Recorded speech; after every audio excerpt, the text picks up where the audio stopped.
There are 4 reasons that people slice the ball that you have never heard of. And if you're a slicer, I guarantee that you commit at least 2 of these mistakes.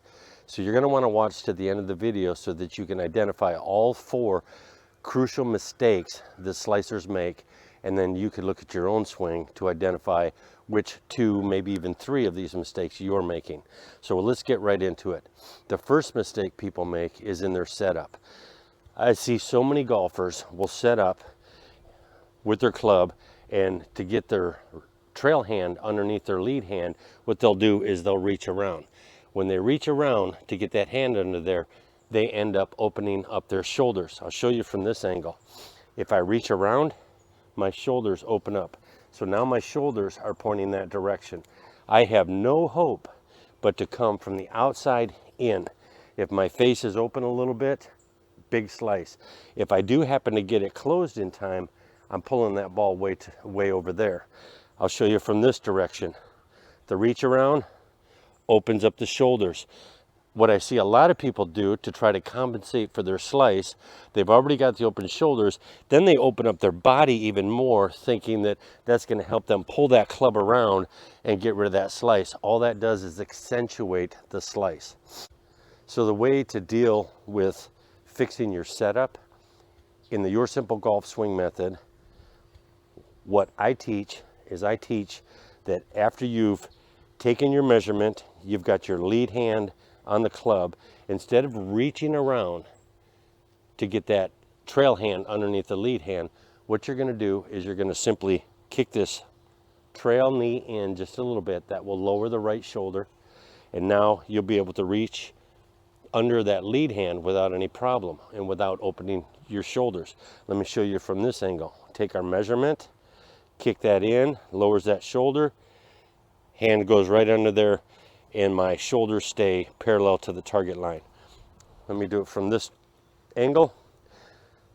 Here's the reach around. See how the shoulders open? Here's the kick, the shoulder drop, and the hand goes under nice and comfortably. Another benefit to doing it that way is that you get that little bit of a shoulder lean, which is prime for hitting up on the ball on your driver. Now the second reason that people slice, and this is a biggie, I see all slicers do this, is the independent movement of the lead arm.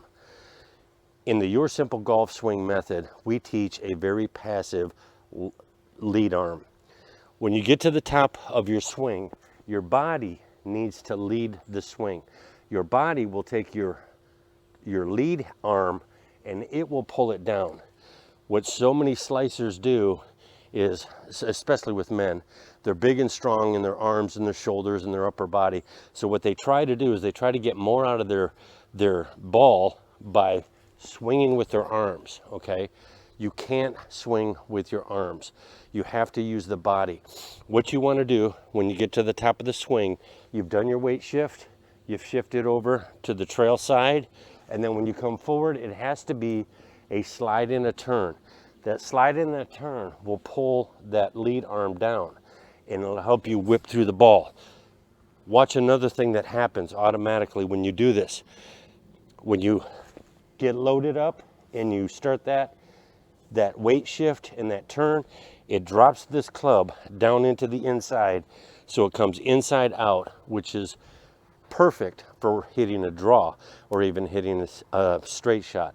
So make sure you don't have independent movement with your lead arm.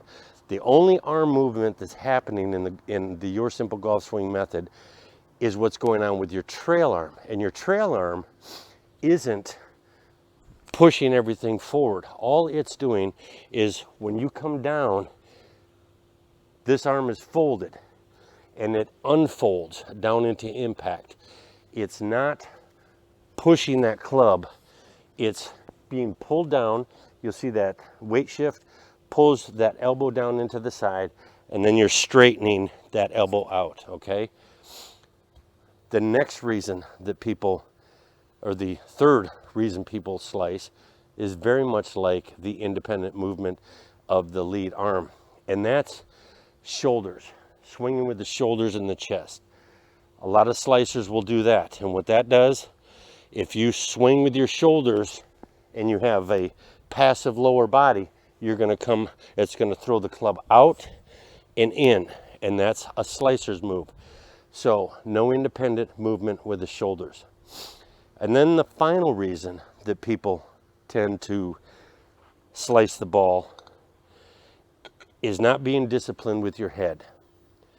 It's okay in the backswing if your head comes off the ball a little bit. Your ball can go all the way almost to being over your trail foot. But when you come down through, you have to make sure it's the hips, your center of gravity that is being thrown at the ball. Your head must stay behind the ball. Work on drills that help you come down with the head behind the ball. You want this hip turned. You want to feel like you're hitting off your right side or your trail side. For lefties, your head must stay behind the ball. If your head doesn't stay behind the ball, if you're one of those people that sway this way and then sway that way, what's going to happen is your club head is going to come through late. It's not going to have time to close. That's going to cause you to push or slice the ball. So those are the 4 main culprits for a slice. Take a look. I guarantee you're doing at least 2 of those things.